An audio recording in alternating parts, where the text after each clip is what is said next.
క్రైస్తవుడు అయినందుకు మరి పూలబాట ఉండదు, ముళ్ళబాట ఉంటుంది అన్న సంగతి మనకు ఎప్పుడు కూడా అర్థం చేసుకోవాలి. మరి మనకు సుఖము కంటే నష్టాలు, కష్టాలే ఎక్కువగా ఉంటాయి. కానీ పాత నిబంధన ప్రకారంగానే ఈరోజు కూడా మాకు ఆశీర్వాదాలు కావాలి, దీవెనలు కావాలి అనే భావనలతో ఉన్నటువంటి అనేక మంది క్రైస్తవులు కేవలం ఒకవేళ మేలు జరగకపోతే క్రీస్తును వదిలేసే పరిస్థితులు కూడా నెలకొన్నాయి.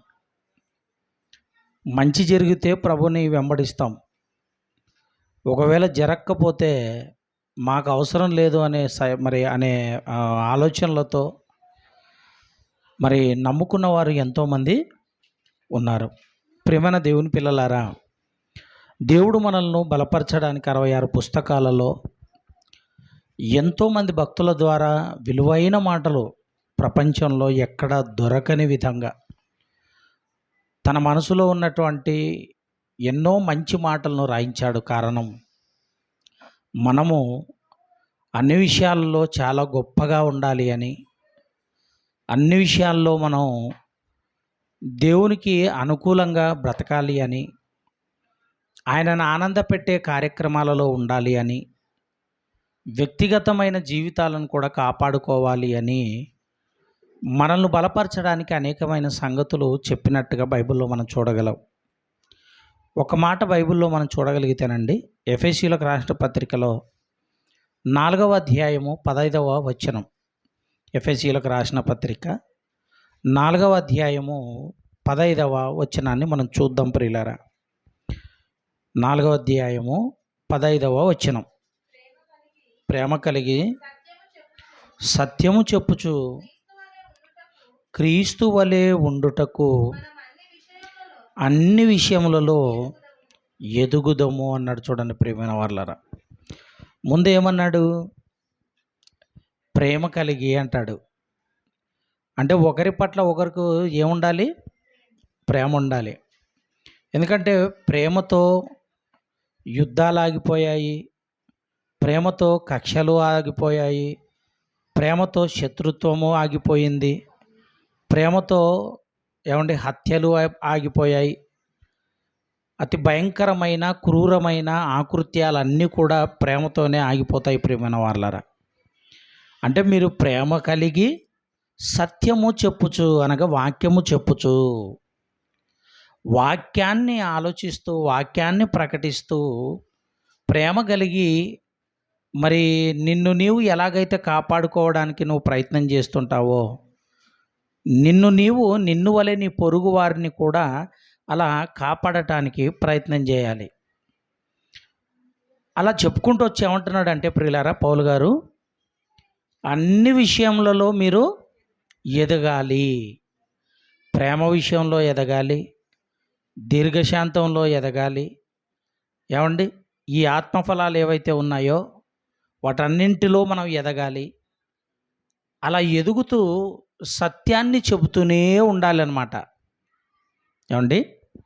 రోజుకి ప్రతిరోజు కూడా మనకు వచ్చినా రాకపోయినా, చెప్పగలిగినా చెప్పలేకపోయినా, దేవుని యొక్క మాటను మాత్రం ఏ ఒక్కరికైనా కనీసం మాట్లాడవలసిన మాటలైనా మాట్లాడాలి. ప్రేమ గురించి మాట్లాడతావా? దీర్ఘశాంతం గురించి మాట్లాడతాడా? దయాళుత్వం గురించి మాట్లాడతారా? కనికరం గురించి మాట్లాడతారా? కరుణ గురించి మాట్లాడతారా? మీరు ఆలోచించండి ప్రియులారా. అంటే క్రీస్తులో ఉన్న సర్వ పరిపూర్ణత కలిగిన ఈ ఆత్మఫలాలు ఏవైతే ఉన్నాయో, ఈ ఆత్మఫలాల గురించో, లేకపోతే క్రీస్తు ప్రేమ గురించో, క్రీస్తు త్యాగం గురించో, ఆయన సమాధి గురించో, ఆయన చావు గురించో ఏ ఒక్కరికైనా మీరు మాట్లాడుతూనే ఉండాలి. ప్రతిరోజు మాట్లాడాలి. ప్రతిరోజు ఒక మాట మనం మాట్లాడలేమా? ఒక రోజుకి మనం సుమారుగా వేలకు వేల మాటలు మాట్లాడతాం, మాటలు మాట్లాడతాం. కానీ మన నోటు నుంచి కనీసం ఒక్కసారైనా దేవుని యొక్క మాటను గురించి మనం ఆలోచించి ఆ మాటను ఇతరులకు చెప్పడానికి, దేవుని యొక్క ప్రేమను చెప్పడానికి మనం నోరు తెరవాలి. ప్రేమను దేవుని పిల్లలారా కోరుకుంటున్నాడు. ఏమండి, ఇప్పుడు పాత నిబంధనలో దేవుడు ఆశీర్వదిస్తే ఒక సొలొమోను గారి గురించి కానీ, ఒక దావీదు గారి గురించి కానీ, ఏమండి, ఒక అబ్రహాము గారి గురించి కానీ, ఇసాకు గురించి, యాకోబు గారి గురించి కానీ చదవగలిగితే, దేవుడు ఆశీర్వదించాడు అంటే ఒక స్థానం, ఒక ఉన్నతమైన స్థానం, దేశాలను సైతం అప్పగించాడు దేవుడు. దేశాన్నే, దేశ భూభాగాన్నే మరి అప్పగించాడు దేవుడు భక్తులకు. అలాంటిది ఈరోజు మరి ఆ ఆశీర్వాదం మనకు కావాలని కోరుకోవటంలో నిజంగా క్రొత్త నిబంధనలో, లేకపోతే మరియమ్మ ఏ ఏ నిబంధనకు లోబడినదై ఉంది అని అంటే క్రొత్త నిబంధన కాలంలో ఉంది. యేసుక్రీస్తు వారి యొక్క రాకడ, యేసుక్రీస్తు వారి యొక్క రాకడతో మరి క్రొత్త నిబంధన అనేది పూర్తవుతుంది. కాబట్టి క్రొత్త నిబంధన ప్రకారంగానే మీరు బ్రతకాలి అని అన్నాడు. ఎందుకు క్రొత్త నిబంధన ప్రకారంగా బ్రతకాలి అంటే, పాత నిబంధనలో ఉన్నటువంటి ఆజ్ఞలను పాటించి వాటిని కొట్టివేసి క్రొత్త ఈవులను మనకు యేసుక్రీస్తు వారు ప్రసాదించారు. క్రొత్త ఈవులను మనకు ప్రసాదించాడు. ప్రేమన దేవుని పిల్లలారా, ఒక స్త్రీని దేవుడు దీవించాడు. ఒక స్త్రీని దేవుడు దీవించాడు. ఆమెనే యేసుక్రీస్తు వారి యొక్క తల్లిగారు మరియమ్మ.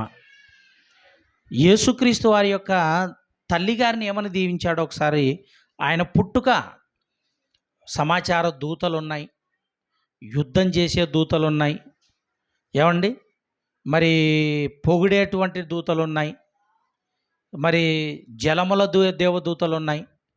ఇలా దూతల గురించి మాట్లాడుతూ గాబ్రియేలు అనేటువంటి సమాచార దూత ఒకటి ఉందండి. గాబ్రియేలు అనేటువంటి సమాచార దూత. ఈ సమాచార దూత అయిన గాబ్రియేలు ఏమని యేసుక్రీస్తు వారి గురించి దేవుడు గాబ్రియేలు గారి ద్వారా, గాబ్రియేలు దూత ద్వారా, దేవదూత ద్వారా ఏమని పలికించాడు ఒకసారి లూకాసు వార్త 1వ అధ్యాయము 42వ వచనం. లూకాసు వార్త 1వ అధ్యాయం చదవాలి, నాకు ఖచ్చితంగా చదివి సాయం చేయండి ఎవరైనా సరే. లూకాసు వార్త చక్కగా చదువుతారు. 1వ అధ్యాయం 42వ వచనం. స్త్రీలలో నీవు ఆశీర్వదింపబడిన దానవు, నీ గర్భఫలము ఆశీర్వదింపబడిన దానవు. నా ప్రభువు తల్లి నా యొద్దకు వచ్చుట నాకు ఎలాగు ప్రాప్తించను? ఇదిగో ఈ శుభవచనము నా చెవిన పడగానే. 42వ వచనం నుంచి చదువుతున్నామా? నా గర్భంలోని శిశువు ఆనందముతో గంతులు వేసను అన్నాడు. చూడండి, అంటే ఒక శుభ సూచిక గురించి. 42వ వచనమా? లేదమ్మా, అది తర్వాత సంగతి. నేను చెప్పినది చదవండి, అది నాకు కావాల్సింది. 1వ అధ్యాయం 42వ వచనం అన్నాను కదా, అది చదవాలి మరి. చదవండి. స్త్రీలలో నీవు ఆశీర్వదింపబడిన దానవు. అంటే స్త్రీలలో నీవు ఆశీర్వదింపబడిన దానవు అని గాబ్రియేలు దూత మరియమ్మతో మాట్లాడుతుంది. అప్పటికి పెళ్ళయిందా అంటే పెళ్ళి కాలేదు. అంటే కొన్ని రోజులలో యోసేపు గారికి ప్రదానం చేయబడుతుంది. మరి ప్రదానం చేయబడక ముందే ఈమె గర్భవతి అవుతుంది. అలా గర్భవతి అయిన తర్వాత మరి ఈ గాబ్రియేలు దూత ముందుగానే చెప్పింది, ఇదిగో నువ్వు స్త్రీలలో ఆశీర్వదింపబడిన దానవు. అంటే అప్పటికి ఎంతోమంది యవనస్తురాళ్ళు ఉన్నారు, ఎంతోమంది యవనస్తురాలుగా ఉన్నారు. వాళ్ళలో పవిత్రత కలిగినటువంటి స్త్రీలలో దేవునికి ఎవరు కనబడ్డారు? మరియమ్మ కనబడింది. అందుకే ముందే తనకు మరి ధైర్యాన్ని ఇవ్వడానికి ముందే దూత ద్వారా ఈ మాటలు పలికిస్తున్నాడు. స్త్రీలలో నీవు ఆశీర్వదింపబడిన దానవు. అంటే ఆశీర్వాదము అనేది స్త్రీలలో అందరి గురించి ఆలోచించకుండా కేవలం మరియమ్మ దగ్గరికే దూతను పంపించాడు. మరి దేవుడిచ్చిన ఆశీర్వాదం ఎలా ఉండాలి లెక్కకి? మరి నిజానికి ఆశీర్వాదము ఎలా ఉండాలి అంటే, ఇటు భర్త నుంచి కష్టం రాకూడదు, తల్లిదండ్రుల నుంచి కష్టం రాకూడదు, ఆర్థిక సమస్యలు రాకూడదు, కుటుంబ సమస్యలు రాకూడదు, ఎలాంటిది ఇబ్బంది లేకుండా చక్కగా మంచి భర్త రావాలి, భక్తిగల కుటుంబం రావాలి. అదే టైంలో ఆమెకు ఆస్తి కూడా కలిసి రావాలి. అవునా కదా? ఆస్తి కలిసి రావాలి, ఇటు కుటుంబ పరంగా బాగుండాలి, ఏమండి, ఇటు సమాజం పరంగా బాగుండాలి. అన్నింటి విధంగా బాగుంటేనే కానీ అది ఆశీర్వాదం కాదు పాత నిబంధన ప్రకారం. ఇప్పుడు మరియమ్మను దేవుడు దీవించాడు, ఆశీర్వదించాడు. ఆశీర్వదిస్తే ఆశీర్వదించినటువంటి ఇంకో ఇంకా ఇంకా ముందరికి ఇంకా ఏమని మాట్లాడాడో ఇప్పుడు 26వ వచనం చూడండి. అదే లూకాసు వార్తలో 26 నుంచి 28 వరకు చదువుకుందాం. 6వ నెలలో గాబ్రియేలను దేవదూత గలిలయలోని నజరేతను ఊరిలో దావీదు వంశస్థుడైన యేసేపు అను ఒక పురుషునికి ప్రదానము చేయబడిన కన్యక యొద్దకు దేవుని చేత గాబ్రియేలు పంపబడింది. ఆ కన్యక పేరు మరియమ్మ. ఆ దూత లోపలికి వచ్చి ఆమెను చూచి, దయాప్రాప్తురాలా, నీకు శుభము, ప్రభువు నీకు తోడై ఉండునని చెప్పాను. ఇక్కడ కూడా మనకు ఏం కనపడుతుంది అంటే ఆశీర్వాదం కనపడుతుంది. దయాప్రాప్తురాలా, నీకు శుభం. ఎవరిని అంటుంది గాబ్రియేలు? దూత ఎవరిని అంటుంది? మరియమ్మని అంటుంది. అంటే యేసుక్రీస్తు వారి యొక్క తల్లిగారు మరియమ్మని అంటుంది. శుభము అనే పదం ఎప్పుడైనా మీరు విన్నారా? శుభము అనే పదం ఎప్పుడైనా మీరు చూశారా, విన్నారా? విన్నాం. ఏంది శుభం అంటే? మంచి జరగాలి అని. ఓకే. మరి శుభము అనే పదం మనం ఇంకో చోట కూడా చూస్తుంటాం. ఎక్కడ చూస్తాం? సినిమా చూస్తున్నాం అనుకోండి, నువ్వు ఏ సినిమానన్నా చూడు, ఏ ఛానల్ అన్నా పెట్టుకో, ఏ సినిమానన్నా చూడు, అంతా మరి క్లైమాక్స్ అంతా అయిపోయిన తర్వాత అందరికీ ఏమొస్తుంది? శుభం. శుభం అంటే అర్థమైంది? శుభం అంటే ఏదో మంచి జరుగుతుందని అందరూ అనుకుంటున్నారు. కానీ దీని ప్రకారంగా చూస్తే శుభము అంటే అర్థం ఏంటో తెలుసా? సినిమా అయిపోయింది అని అర్థం, ఇంకా బయటికి వెళ్ళిపోండి అని అర్థం, లేదంటే ఛానల్ కట్ చేయండి అని అర్థం. అంతేనా? శుభము అంటే అయిపోయింది అని అర్థం. ఇప్పుడు మరియమ్మ జీవితం కూడా, అమ్మ ఆశీర్వాదం అని నువ్వు అనుకుంటున్నావు, నీ పని అయిపోయింది. ఇక నుంచి నీ పరిస్థితి ఎలా ఉంటుందంటే, దయాప్రాప్తురాలా, నీకు శుభము, ఇంకా ప్రభువు నీకు తోడై ఉన్నాడు. అంటే నీ పని అయిపోయింది, అయినా నీకు దేవుడు తోడుగా ఉంటాడు అని చెప్పింది. తోడుగా ఉంటాడు.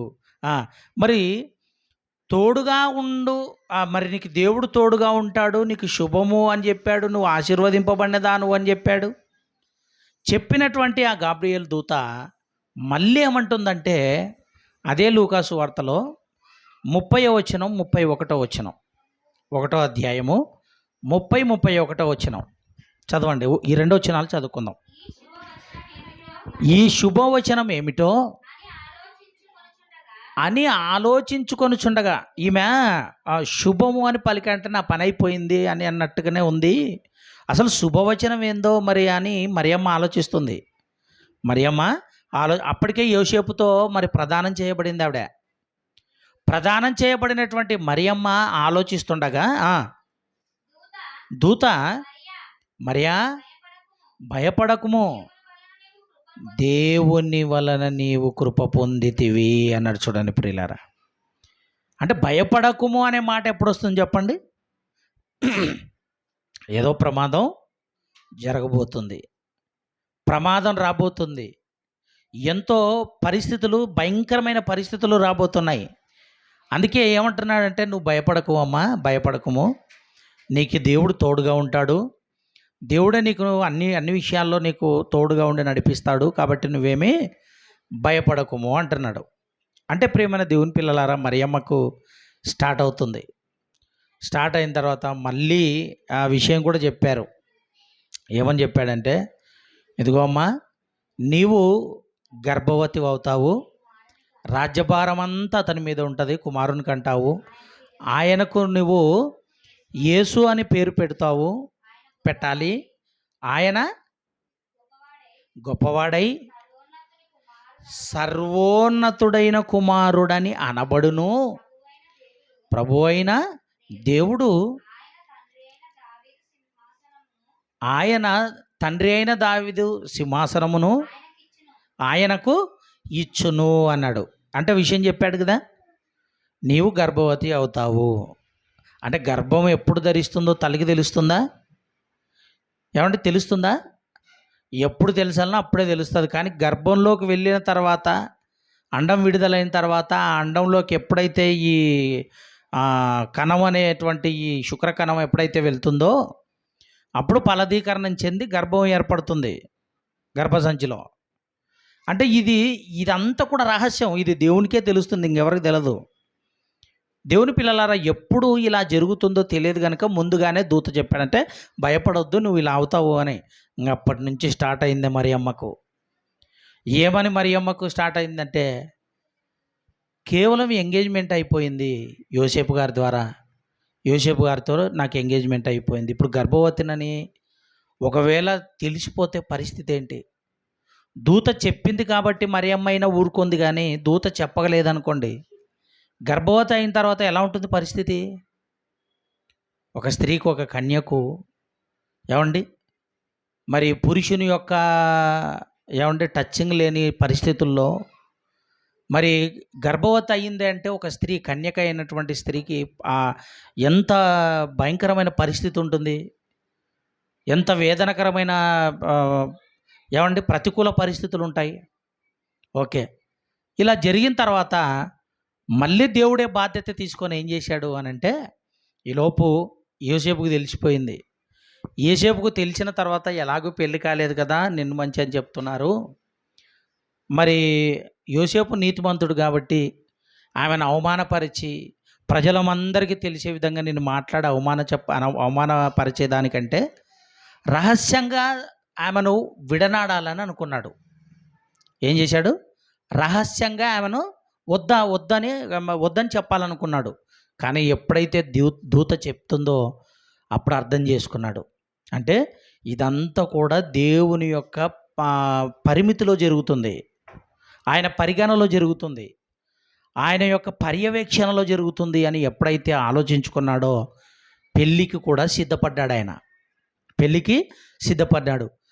అయితే ఇక్కడ ఒకటి ఆలోచించాలి, ఎంతవరకు ఆయన పెళ్లి చేసుకోకూడదు మరియమ్మను అని అంటే, గర్భవతిగా ఉన్నటువంటి మరియమ్మ శిశువును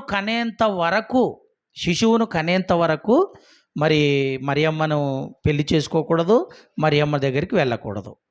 ఏమండి? ఎందుకంటే ఒక పవిత్రుడు ఈ లోకానికి రాబోతున్నాడు, పరిశుద్ధుడు రాబోతున్నాడు కనుక పరిశుద్ధుడు రాబోతున్నటువంటి సమయంలో నేను ఎలాంటి ఆకృత్యాలు చేయకూడదు, ఎలాంటి పరిస్థితులు నెలకొల్పకూడదు అని యోసేపు గారు తనలో తాను అనుకొని మరలా అడ్జస్ట్ అయిపోయాడు. అలా అడ్జస్ట్ అయిపోయిన తర్వాత ఎప్పుడు గర్భం ధరించిందో తెలియదు. గర్భమేమో ఇప్పుడు మరి గర్భం ధరించిన తర్వాత ఏ స్త్రీకైనా కడుపు ఊరుకుంటుందా? నెలలు గడిచే కొద్దీ, రోజులు గడిచే కొద్దీ ఎలా ఉంటుంది కడుపు ముందుకు, అంతే కదా. అదేదో సామెత అంటారు కదా, కడుపు వచ్చినా కక్కొచ్చినా ఏమంటారు, ఆగదు. కడుపు వచ్చినా కక్కొచ్చినా ఆగదు. ఇప్పుడు తల్లిగారికి, మరియమ్మ గారికి అదే జరుగుతుంది. కడుపు వచ్చింది, నెలలు గడుస్తుంటే కడుపు ముందుకు వస్తుంది. ఇప్పుడు అందరూ ఏమనుకోవాలి?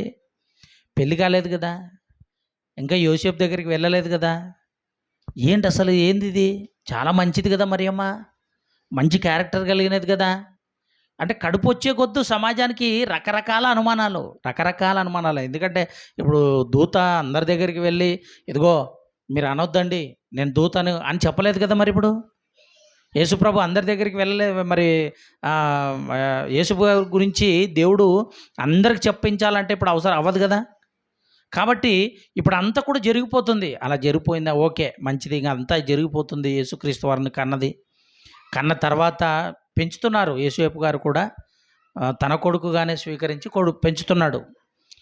అయితే ఒకటి, ఈయన పెంచేటప్పటికే దేవదూత చెప్పింది, యోసేపు గారికి కూడా దేవదూత చెప్పింది, ఇదిగో మరియమ్మ కడుపులో నుంచి ఒక శిశువు పుట్టబోతున్నాడు, నువ్వేమి ఇబ్బంది ఏం పడొద్దు, ఇదంతా కూడా దేవుని ప్రణాళిక, ఆయన ఆలోచన, ఆయన సంకల్పం ఉంది, కాబట్టి నువ్వేమీ ఇబ్బంది ఏం పడొద్దు అని చెప్పి యోసేపు గారికి కూడా ముందే ధైర్యం. ఎంత ధైర్యం చెప్పినా చేసుకుపోయే స్త్రీ ఇలా ఉంటుంది అని అంటే ఎలా ఉంటుంది చెప్పండి ప్రియులారా? ఆలోచించండి. ఎలాగైనా కూడా కాస్త అనుమానమే కదా. ఎందుకంటే మనిషి కదా, కళ్ళ ముందు కనబడుతుంది. కళ్ళ ముందు కనబడుతున్నప్పుడు ఇప్పుడు అనుమానించక ఎలా ఉంటాడు, బాధపడక ఎలా ఉంటాడు? ఏది ఏమైనా శిశువు పుట్టాడు. అలా పుట్టి పెంచుతున్నారు. 12 ఏళ్ళు వచ్చాయి. 12 ఏళ్ళ వయసు వచ్చేంత వరకు కాస్త మరియమ్మ గారికి కొంచెం నిమ్మలంగా ఉంది. ఇంకా ఆ తర్వాత ఇంకా స్టార్ట్ అవుతుంది. ఆల్రెడీ ఆమె గర్భం ధరించి మరి కడుపు పెరుగుతున్న సమయంలో అందరూ అనుమానిస్తున్నారు. కానీ కన్న తర్వాత ఏం జరుగుతుందంటే 12 ఏళ్ళ వయసులో పండుగను ఆచరించడానికి వెళ్ళిపోయారు. యెరూషలేము దేవాలయం దగ్గరికి వెళ్ళిపోయారు. ఎందుకంటే అది వాడుక చొప్పున జరుగుతుంది కనుక పస్కా పండుగను ఏదో మొత్తానికి పండుగను ఆచరించడానికి వెళ్ళారు. అలా వెళ్ళిన తర్వాత మరి కుమారుడు 12 ఏళ్ళ వయసు పిల్లగాడు మరి ఎంబడున్నప్పుడు చేయి పట్టుకొనో వెళ్ళాలి, లేదంటే చూసుకుంటున్నానో వెళ్ళాలి. మర్చిపోయి వెళ్ళిపోయారు. వెళ్ళిపోయిన తర్వాత 3 రోజుల ప్రయాణం కట్టారు. చాలా దూరం 3 రోజుల్లో చాలా దూరం వెళ్ళిపోయారు. కుమారుడు జ్ఞాపకానికి వచ్చాడు. ఎక్కడ అని వెతుక్కుంటూ మళ్ళీ ఆడికి దేవాలయం దగ్గరికి వెళ్తే దేవాలయంలో యూదా మతస్థులు, ఇశ్రాయేళ్ల పెద్దలు అందరూ కూడా కూర్చొని, అంటే ప్రబోధకులు, వాళ్ళంతా అర్థమవుతుందా మీకు? ప్రబోధకులు అంటే వాక్యాన్ని చెప్పేవాళ్ళు వీళ్ళు. మరి వాళ్ళ మధ్య చాలా పెద్దవాళ్ళు ఉన్నారు, వాక్యం తెలిసిన వాళ్ళే ఉన్నారు. వారి మధ్య కూర్చున్నారు. ఎందుకంటే అప్పటికి అర్థమైపోయింది ప్రభువుకు. ఎందుకంటే కారణజన్ముడు కదా ఆయన. లోక కళ్యాణం కోసం తన ప్రాణాన్ని పెట్టడానికి వచ్చినటువంటి ఆయన స్టార్ట్ చేయాలి ఇక పనిని. అలా వాళ్ళ మధ్య కూర్చున్న తర్వాత వాళ్ళకి మరి ప్రశ్నలు వేస్తున్నాడట, సమాధానాలు చెప్తున్నాడట. సమాధానాలు ఆయన్ని ఇంకెవరు చెప్పలేకుంటున్నారు. 12 ఏళ్ళ వయసులో ఎప్పుడు ఎక్కడ వినని సంగతులు ఇతని నోటి నుంచి ఎలా వస్తున్నాయి? ఎందుకు ఈయన ప్రశ్న వేస్తున్నాడు? మేమెవ్వరని చెప్పలేకుంటే మళ్ళీ ఆయన్నే సమాధానం చెప్తున్నాడు. అలా జరుగుతుంది. అక్కడ సన్నివేశం అంతా కూడా జరుగుతుంది. అలా జరుగుతున్నప్పుడు వీళ్ళందరూ వచ్చారు. అలా వచ్చి, నాయనా ఎక్కడికి వెళ్ళావు, ఎందుకు మమ్మల్ని బాధ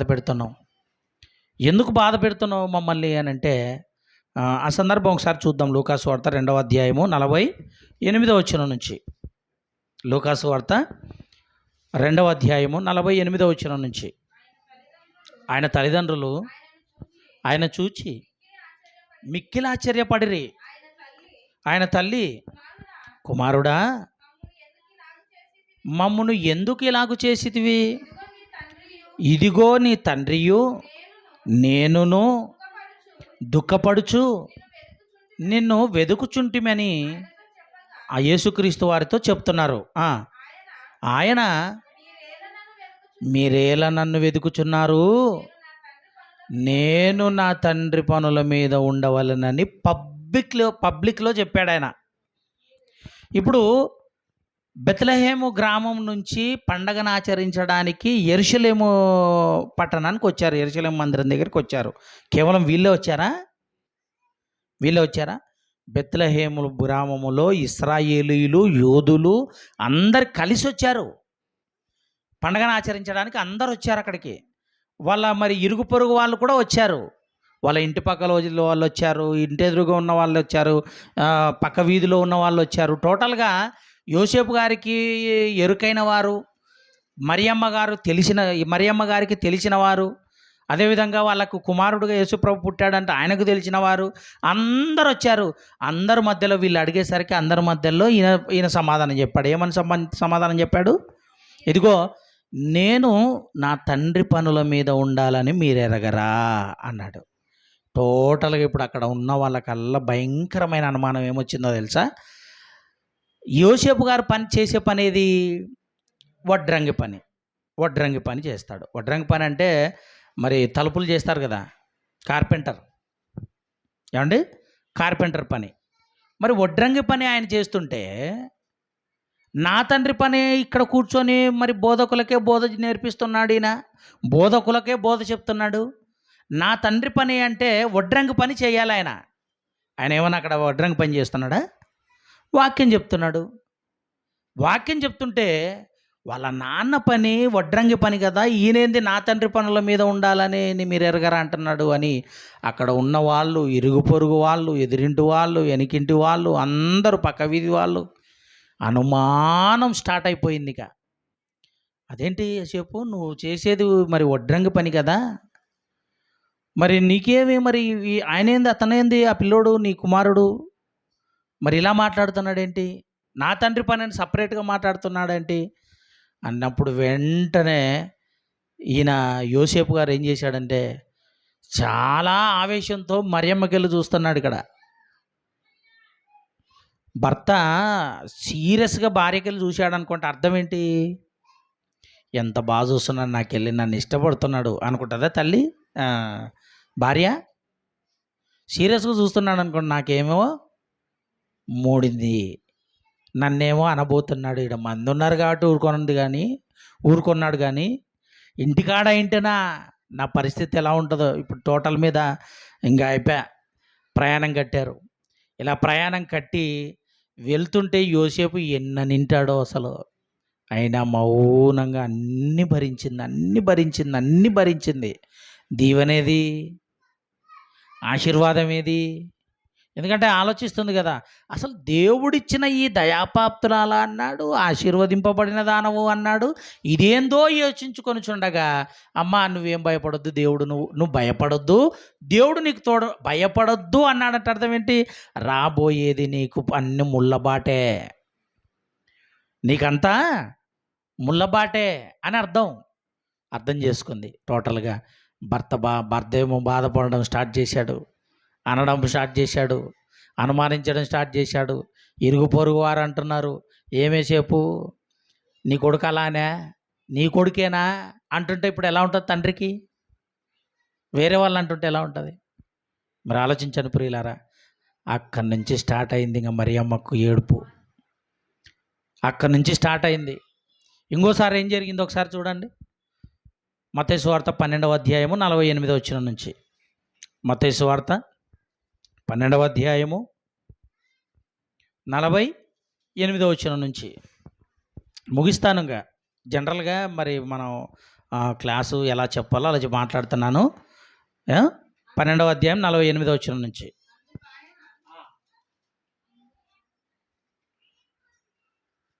అందుకు ఆయన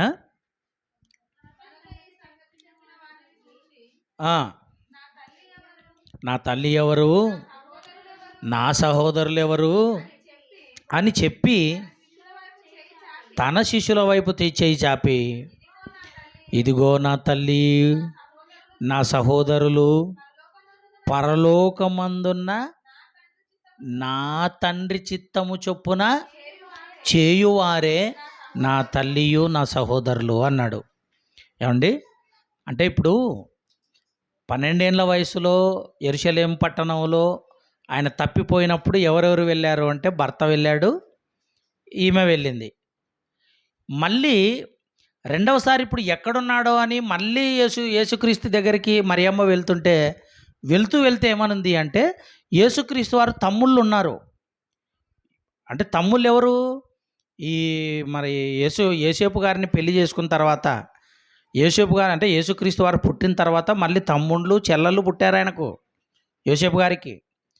తల్లి పోతూ రా అన్నయ్య ఆడన్నాడో నాకు కూడా తెలియదు, రండి నాతో కూడా రండి ఒకసారి చూసొద్దాం అని అంటే మరి ఆయన దగ్గరికి వెళ్ళారు. ఆయన దగ్గరికి వెళ్ళినప్పుడు ఏమన్నాడో తెలుసా? అక్కడ అన్నాడు, అక్కడ కూడా ఒకటే మాట, నా తల్లి ఎవరు, నా సహోదరులు ఎవరు? ఇదిగో ఎవరైతే తండ్రి చిత్త ప్రకారంగా చేస్తారో వాళ్ళే నా తల్లి, నా సహోదరులని శిష్యుల వైపు చూపించి మాట్లాడుతున్నాడు. అలా మాట్లాడుతున్నప్పుడు తన తమ్ముళ్ళైన వారందరికీ అవమానంగా ఫీల్ అయిపోయి తల్లిని ఆడిపోసుకుంటూ ఇంటికి వెళ్ళిపోయారంతా బాధపడుకుంటూ. అమ్మా, మేము వస్తామన్నామా, నువ్వే తోడుకొని పోయావు. ఆయనేమో అలా అక్కడ ఆ విధంగా మాట్లాడతాడు, బాధ పెడతాడు. మమ్మల్ని ఎందుకు పిలుస్తావు, ఈ విధంగా పిలుచుకుంటావు, తోడుకొని పోతావు. ఆయననేమో అవమానించినట్టు మాట్లాడతాడు. మేము బాధపడుకుంటూ ఇంటికి రావాలి.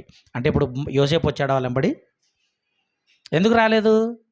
ఆల్రెడీ ఆయనకి పడింది. మళ్ళీ ఇప్పుడు ఈసారి ఎవరికి పడింది? తమ్ముళ్ళకి పడింది. అంటే మధ్యలో ఎవరు నలుగుతున్నారో తెలుసా? ఆయనకి వీళ్ళకి టోటల్ తల్లిగారే.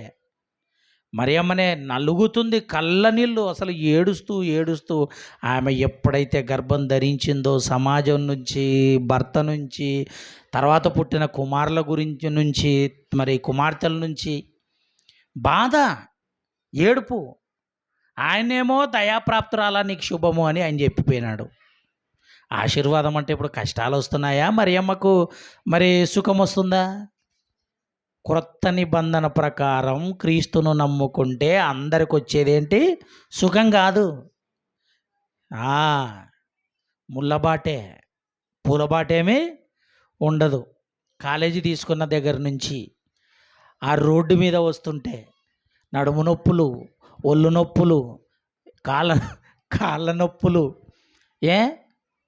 ఆయన రావాల్సిందే. ఎంత బాధ ఉన్నా, కరెంట్ ఉండదు, ఏముండదు, ఆ రోడ్డు మీద రావాల్సిందే. బాధలు పడుకుంటూ రావాల్సిందే, మనుషులను ఎక్కించుకొని రావాల్సిందే. కొందరైతే లేట్ చేస్తుంటారు, వాళ్ళ గురించి మానసికంగా మనం బాధపడాల్సిందే. బాధ ఇంకా ముందు చెప్తాను, ఇంక బాగుంటుంది. యోహాను సువార్త 19వ అధ్యాయము. యేసుప్రభు వారు శిలువ మీద ఉన్నాడు. శిలువ మీద ఉంటే మరి ఆయన దగ్గర, మరి ఆమె ఇంటి దగ్గర తన తమ్ముళ్ళైన వారందరినీ పిలిచింది. నాయనా, మీ అన్న రోమా ప్రభుత్వం అంతా కూడా తీసుకొని పోయి శిలువ మరణాన్ని, అంటే మరణశిక్షను విధించింది. ఎక్కడ? శిలువ మీద. మరి శిలువ మీద మరణశిక్షను విధిస్తుంటే మరి మనం పోకపోతే ఎలానైనా? అదేమైనా శుభ సూచికనా? ఏమండి? బాధపడుకుంటా ఏడుచుకుంటూ అడుగుతుంటే ఎవ్వరు వచ్చలేరు. భర్త రాలే, కొడుకులు రాలే, కానీ ఈమె మాత్రం ఒక్కతి వెళ్ళిపోయి కళ్ళ ముందు కొరడాలతో కొడుతున్నారు, కళ్ళ ముందు మేకులు దింపుతున్నారు, కళ్ళ ముందు ముళ్ళ కిరీటం పెడుతున్నారు. ఆ బాధంతా భరిస్తూ కళ్ళ నీళ్ళు ఏరులై పారిపోతుంది. మరియమ్మ గారికి కళ్ళ నుండి ఏరులై పారిపోతుంది నీళ్ళు. ఏడుస్తూ ఆ శిలువ మీద ఉంటూ యేసుప్రభు బాధ్యత కలిగిన కుమారుడిగా, ఆ బాధ్యత కలిగిన కుమారుడిగా తల్లిని చూసుకునే పద్ధతిలోనండి ఏమన్నాడో తెలుసా? ఒకసారి చూద్దాం. యోహాను సువార్త 19వ అధ్యాయము 26-27 వచనాలు. యేసు తన తల్లియు తాను ప్రేమించిన శిష్యుడును దగ్గర నిలిచియుండుట చూచి, అమ్మా, ఇదిగో నీ కుమారుడు అని తన తల్లితో చెప్పాను. తర్వాత శిష్యుని చూచి, ఇదిగో నీ తల్లి అని చెప్పాను. మీరు ఆలోచించండి ప్రియమైన దేవుని పిల్లలారా. ఏమండి? యేసుప్రభు వారికి సీన్ అర్థమైపోయింది. అంటే తమ్ముళ్ళు రాలే, మరి భర్త రాలే. ఏమండి? మరియమ్మ గారి కుమారులు రాలే, భర్త రాలే. ఎవరు రాలే అంటే ఇంటికాడ మరి ఈమెకి ఏం జరిగింటో తెలుసా? మంచి సన్మానమే జరిగింటుంది. నీవు గాన మమ్మల్ని అవమానించిన ప్రభువు దగ్గరికి, ఆయన దగ్గరికి నువ్వు గాన వెళ్ళావు అని అంటే ఈ ఇంటికి రావడానికి వీల్లేదు. యోసేపు గారు అదే అన్నాడు, ఆయన కొడుకులు అదే అన్నారు, నువ్వు అసలు ఈ ఇంటికి రావడానికి వీల్లేదు, అమ్మా నువ్వు వెళ్ళిపో. ఆ ముసలి వృద్ధాప్యంలో మరియమ్మ గారు ఏమండి అలాగే బాధపడుకుంటూ వెళ్ళిపోయింది. కొండెక్కింది, యేసుక్రీస్తు వారిని సిలువేసిన కొండెక్కింది. ఆయనతో పాటు ఏడ్చుకుంటూ కొండెక్కింది. కళ్ళ ముందే జరుగుతుంది సీన్ అంతా. కుమారుడు బలైపోతుంటే తల్లికి ఎంత ఘోరంగా ఉంటుందో తెలుసా? ఒక ఎగ్జాంపుల్ నేను గతంలో చెప్తుంటే, ఏమండి, ఒక చెట్టు మీద పక్షి గూడు గూడు తయారు చేసుకొని పిల్లల్ని కంటుంది, గుడ్లు పెట్టి పిల్లల్ని లేపుతుంది, పిల్లల్ని కంటుంది. పిల్లల్ని కన్న తర్వాత క్రింది నుంచి ఒక సర్పం అలాగ చెట్టు మీదకి పాకి పాకి పాకి పాకి పైకి వస్తుంటుందండి.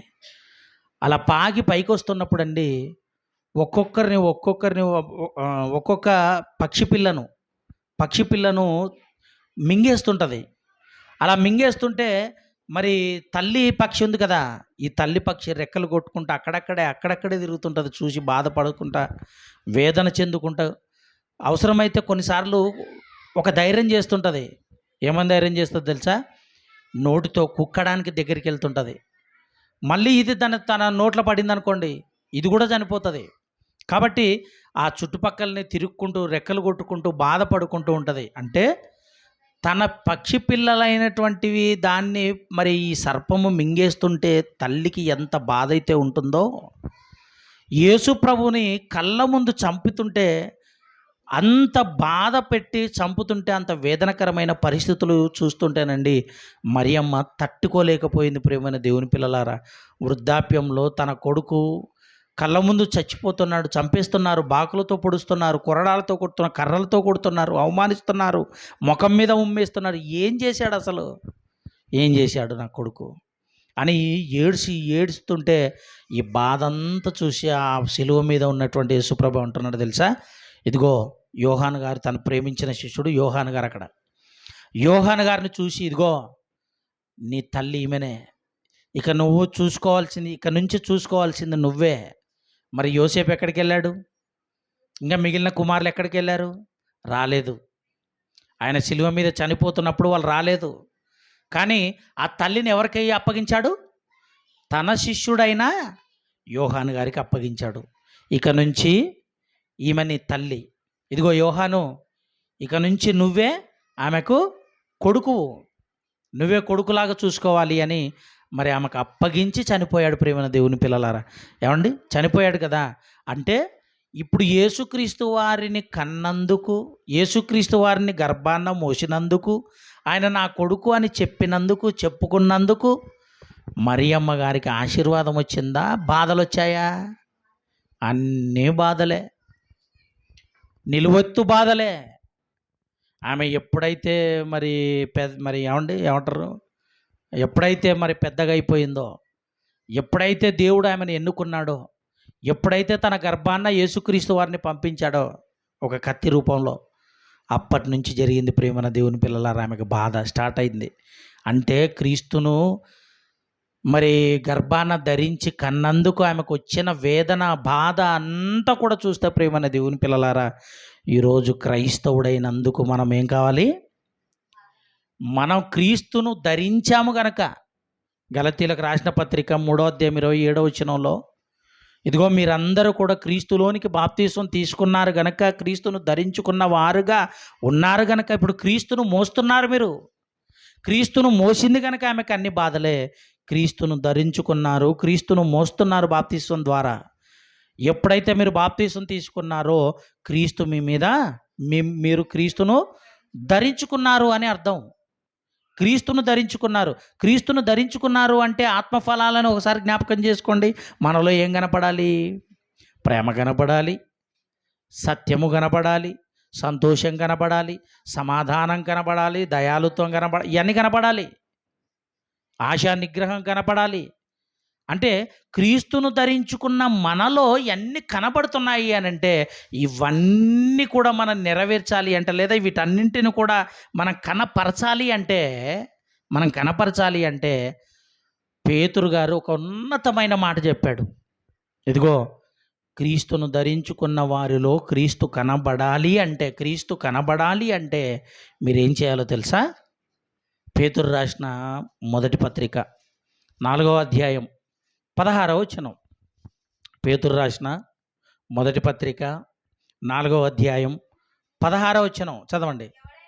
ఎవడైనను క్రైస్తవుడైనంటే క్రీస్తును ధరించుకున్నందుకు బాధ అనుభవించిన ఎడల బాధ అనుభవించాలి, బాధ అనుభవించాలి. అంటే మనకి ఇప్పుడు ఆశీర్వాదాలు, అంటే ఆశీర్వాదం ఎలా ఉంది చెప్పండి? యేసుక్రీస్తు వారిని మన కొరకు ఆయన అనుగ్రహించాడు చూసారా, అదే అన్నింటికంటే పెద్ద ఆశీర్వాదం. ప్రియమైన దేవుని పిల్లలారా, ఎంత భాగ్యవంతులం అండి మనం. యేసుక్రీస్తు వారి యొక్క త్యాగంలో మనందరం కూడా పాలు పంపులు పంచుకుంటున్నాము అంటే ఎంత అదృష్టవంతులం ఒకసారి ఆలోచించండి ప్రియమైన దేవుని పిల్లలారా. ఇదిగో సత్యాన్ని ఎరుగక వాక్యానికి దూరంగా బ్రతుకుతున్న వారు ఎందరో, అజ్ఞాతంలో అంధకారంలో బ్రతుకుతున్న వారు ఎందరో ప్రపంచంలో మనం చూస్తున్నాం ప్రియమైన దేవుని పిల్లలారా. ప్రార్థనలో గడుపుతున్నాము అంటే, వాక్యంలో గడుపుతున్నాము అంటే, సత్యాన్ని ఆలోచిస్తున్నాము అంటే, సత్యాన్ని వింటున్నాము అని అంటే ప్రియమైన దేవుని పిల్లలారా, కాస్తంత బాధను మీరు అనుభవించారు అంటే, ఏమండి, చులకని శ్రమ అన్నాడు. చులకని శ్రమ మనకొచ్చేదేది? చులకని శ్రమ. అంటే చులకనిది అంటే అర్థం ఏంటి? చాలా చిన్నది. అంత చిన్న శ్రమ. క్రైస్తవుడైనందుకు నీకు వచ్చేది చులకని శ్రమే. అయినప్పటికీ దేవుడు నీకు తోడుగా ఉంటాడు. మరియమ్మకి ఎలాగైతే తోడుగా ఉన్నాడో దేవుడు నీకు కూడా తోడుగా ఉంటాడు గనక, ఇదిగో ఎవడైనను క్రైస్తవుడైనందుకు బాధ అనుభవించాలి. బాధ ఉంటుంది, అవమానాలు ఉంటాయి. ఏమండి, ఇక్కడ ప్రార్థన పెడుతున్నాం, ఎవరో ఒకరు అంటుంటారు కదా అక్క వాళ్ళను, డిస్టర్బ్ అవుతుందని ఎవరెవరు అంటుంటారు కదా అక్క వాళ్ళను. ఇది అవమానమే కదా. ఎవరిని బట్టి? క్రీస్తును బట్టి. క్రీస్తును ప్రేమించాము గనక అవమానం. క్రీస్తును ఏమండి ఇంట్లో ప్రకటింపజేస్తున్నాం కనుక అది అవమానం. దేవునిలో ఉన్నాము కనుక అవమానం, బాధ. ఇదంతా కూడా బాధ ప్రియమైన దేవుని పిల్లలారా. ఆర్థిక సమస్యలు వస్తాయి, కుటుంబ సమస్యలు వస్తాయి, కుటుంబీకులు మనల్ని దూరం చేస్తారు, కుటుంబీకులే మనల్ని అవమానిస్తారు, బాధలు వస్తాయి. ఈ బాధలన్నీ కూడా అనుభవించాలి. కారణం ఏంటంటే క్రైస్తవుడైనందుకు ఎవడైనానో బాధ అనుభవించాలి. బాధ అనుభవించాలి. బాధ ఏంటండి? క్రైస్తవుడైనందుకు చులకని శ్రమ. ఈ బాధ అనుభవిస్తే మనకు రాబోయే జీవితకాలం ఎలా ఉంటుందో తెలుసా? ఇదిగో బాధలు అనుభవించిన వీళ్ళందరూ కూడా ఏమండి, వారు తమ వస్త్రములను రక్తములో ఉదుక్కున్నారట. ఉదక స్నానం. ఏమండి, కాదు, వారు తమ వస్త్రములను గొర్రెపిల్ల రక్తంలో ఉతుక్కున్నారు అని అంటాడు ప్రేమైన దేవుని పిల్లల. ఏమండి, ఎర్రమను నీళ్ళలో బట్టలు ఉతికామనుకోండి ఎలా ఉంటుంది? బాగుంటాయా? ఎర్రమన్ను నీళ్ళలో బట్టలు ఉతుకోగలమా? మళ్ళీ రక్తంలో బట్టలు ఉతికితే ఎలా ఉంటుంది? ఇక్కడ ఏమన్నాడు అసలు, దాని అర్థం ఏంటో తెలుసా? పరిశుద్ధుని రక్తములో నీ యొక్క ప్రవర్తన, లేకపోతే నిన్ను నీవు కడుగుకున్నావు అని అర్థం. పరిశుద్ధంగా మార్చుకున్నావు అని అర్థం. వాళ్ళంతా ఎలా చనిపోయారు అంటే తమ రక్తాలను కార్చారు, రాళ్లతో కొట్టబడ్డారు, కొరడాలతో చంపబడ్డారు, రంపాలతో కోయబడ్డారు, కొరడాలతో కొట్టబడ్డారు, బాధలు అనుభవించారు. అలా బాధలు అనుభవించారు కనుక గొర్రెపిల్ల రక్తములో తమ వస్త్రములను ఉతుక్కున్నారు, తెలుపు చేసుకున్నారట. అది గొర్రెపిల్ల రక్తంలో. ఏమండి, పేతురు రాసిన అదే 4వ అధ్యాయం 12వ వచనం. పేతురు రాసిన మొదటి పత్రిక 4వ అధ్యాయం 12వ వచనం. ప్రియులారా, మిమ్ములను శోధించుటకు మీకు కలుగుచున్న అగ్ని వంటి మహాశ్రమలు వస్తే మీకు ఏదో ఒక వింత సంభవించినట్టు ఆశ్చర్యపడద్దు. క్రీస్తు మహిమ బయలుపరచబడినప్పుడు మీరు మహానందముతో సంతోషించు నిమిత్తము క్రీస్తు శ్రమలలో మీరు పాలుభాగస్తులై ఉన్నారు అన్నాడు. చూడండి ప్రియమైన వాళ్ళారా, మీరు సంతోషించండి. ఎవరైనా అవమానించారా? ఏమంటే అక్కడక్కడ సువార్తను ప్రకటించడానికి వెళ్ళినప్పుడు కొంతమంది అండి పేడ నీళ్ళు చల్లుతున్నారండి, కొంతమంది దొబ్బేస్తున్నారు, కొంతమంది కర్రలతో కొట్టి పంపిస్తున్నారు.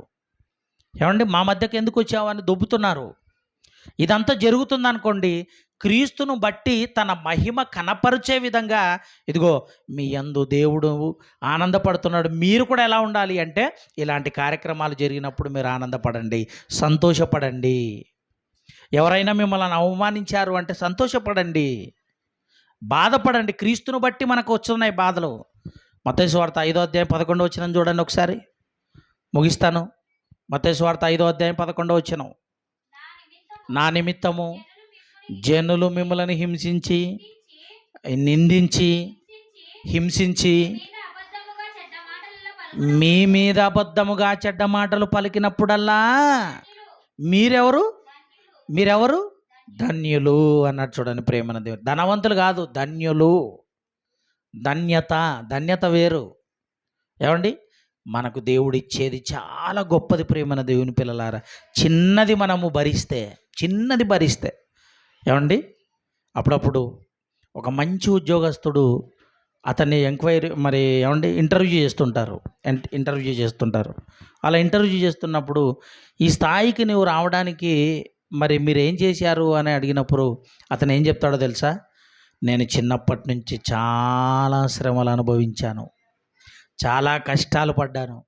ఏమంటే చదవటానికి కూడా నాకు ఆర్థికంగా లేవు. అలాంటి పరిస్థితుల్లో కూడా ఆ చదువు మీద కాన్సన్ట్రేట్ చేశాను, ఆసక్తి చూపాను, మంచి చదువు చదివాను, అందుకే నేను ఇంత స్థాయికి వచ్చాను అంటాడు. అంటే లోకపరంగా. కానీ దేవునిలో ఉన్న మనం క్రైస్తవులని చెప్పుకుంటున్నప్పుడు మనకు వచ్చే చిన్న చిన్న శ్రమలు, చిన్న చిన్న బాధలు, ఏ కష్టమైనా రాని, అపవాది మనల్ని ఎంత ఇబ్బంది పెట్టని, కానీ ఆ చిన్న దాంట్లో నువ్వు విజయం పొందావు అంటే రాబోయే జీవితం చాలా గొప్పది ప్రియమైన దేవుని పిల్లలారా. రాబోయే జీవితం చాలా గొప్పది. యోహాను గారు ఏం చేశారో తెలుసా? ఒకసారి బాప్తిసం ఇచ్చి యోహాను గారు ఏమండి క్రీస్తును అవమానించాడు. నీ కొరకే మేము ఎదురు చూడాలనా, ఇంకెవరికైనా ఎదురు చూడాలనా అని ఒక్కసారి జస్ట్ తన మనసులో అనుమానించాడు. అలా ఎప్పుడైతే అనుమానించాడో పరలోకంలో నీ స్థానం ఎక్కడో మూలకుంటుంది అన్నాడు. కానీ యోహాన్ గారు దాన్ని కూడా సంతోషపడినట్టే. ఎందుకో తెలుసా? ఏమంటే పరలోకంలో ఏదో ఒక మూలన పడితే చాలు, అగ్నిలో పడి కాలేదానికంటే సమాధానకరమైన లోకంలో ఉండటం మేలు కాదా? చిన్న ఒక మూలకు పడటం మేలు కాదా? ఆలోచించండి ప్రియులారా. కనుక క్రీస్తును ధరించుకున్నందుకు మనకు బాధలే వస్తాయి.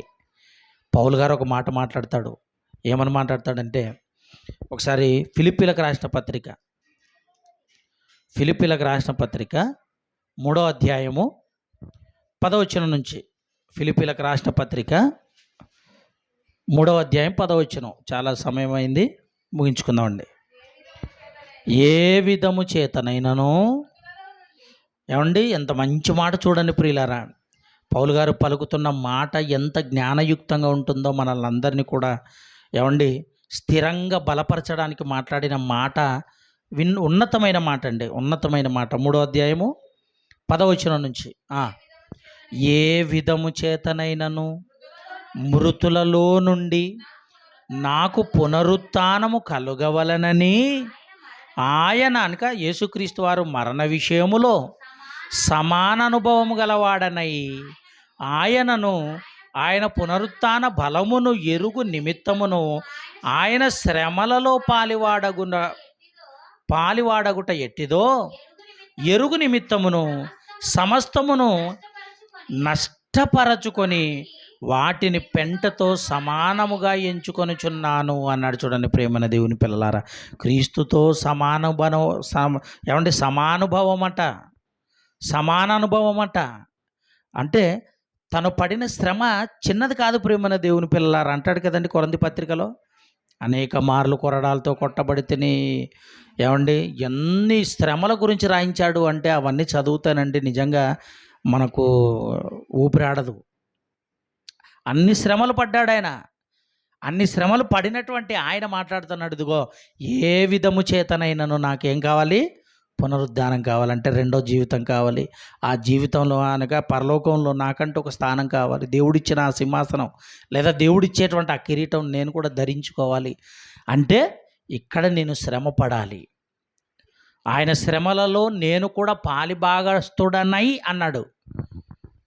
మనల్ని కొడుతున్నారంటే మనల్ని కొడుతున్నట్టు కాదు, క్రీస్తును అవమానిస్తున్నారు అని, ఆయనను నమ్ముకున్నందుకు, ఆయనను ప్రకటిస్తున్నందుకు, ఆయనను ధరించినందుకు మనకు అన్ని కష్టాలు, శ్రమలే, బాధలే, దీవెనలు రావు. కానీ దేవుడు తోడుంటే చాలు. దేవుడు నాకు తోడుంటే చాలు అనుకోవాలి. ఈ కాలంలో మనం చిన్న జీవిత కాలాన్ని ఈ విధంగా యేసుక్రీస్తు వారిని నమ్ముకొని ఆయన కొరకు బ్రతుకుతూ, ఆయన కొరకు ఆలోచిస్తూ, ఆయన కొరకు నిలబడి, ఆయన కొరకు ఇంకొకరిని ఆత్మను రక్షించడానికి మనం చేసే ఈ ప్రయత్నంలో మనకొచ్చే బాధ చిన్న. ఎవడైనను క్రీస్తును క్రైస్తవుడు అయినందుకు బాధ అనుభవించాలి. ఎవడైనను క్రైస్తవుడు అయినందుకు బాధ అనుభవించాలి. కనుక క్రీస్తును కన్నందుకు మరియకు కన్నీరే, క్రీస్తును ధరించుకున్నందుకు మనకు కూడా బాధలే, కన్నీరే. కనుక మరి ఈ విధంగా ఆలోచించాలని ప్రేమపూర్వకంగా మీ అందరికీ మనం చేస్తూ, ఇలాంటి ఎన్నో పాఠాలు మనం ఇంకా ప్రతి మంగళవార దినమున మనం